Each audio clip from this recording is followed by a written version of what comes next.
going on? This is B.A. Varanus. So I'm going to explain purines or purines. Why am I explaining that? I'm explaining it because my previous video I was telling you guys what you should not be feeding your monitors.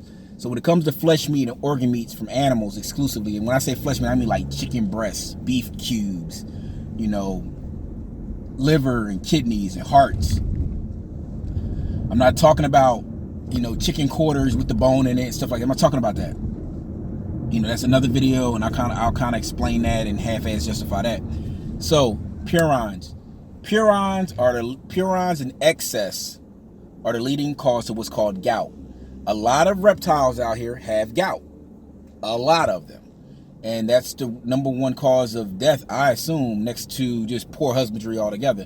So if your humidity isn't right, gout is not going to be your friend. If your diet is predominantly flesh meat and organ meat, gout is not going to be your friend. Okay?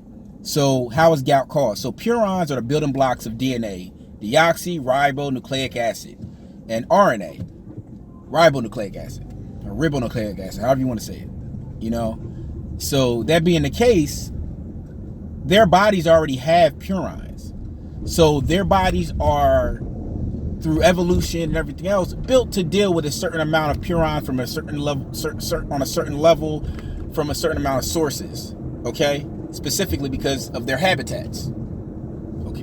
Now, that being the case, when it's in excess from flesh meats and organ meats that they don't usually receive on a regular basis, because it's not whole prey, like I said in the previous video, what happens is their body has to figure out a way to get rid of it. And the way that the body gets rid of purines, whether you're human, monitor, lizard, dog, cat, doesn't matter, is it creates what's called uric acid. Uric acid usually comes out in the form of, if you're human, urine, you know, and if you're a monitor lizard, in the form of urate. Now, uric acid in excess tends to get into the bloodstream. Once it gets into the bloodstream, then it gets into the joints. And from the joints, it can also get into the organs.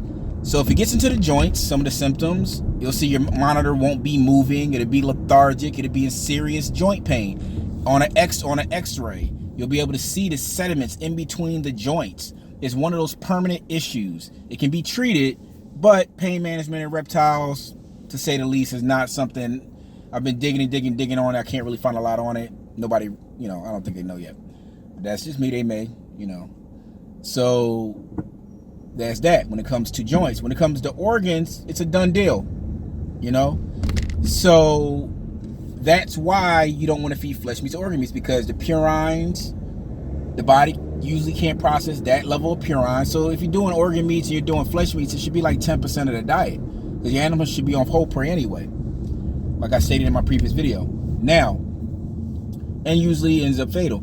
If your humidity isn't right, you know, you're feeding 20-30%, it should be okay, because your humidity is high enough where the animal's hydrated and it's passing the uric acid, which is insoluble, which means it damn near doesn't dissolve in water.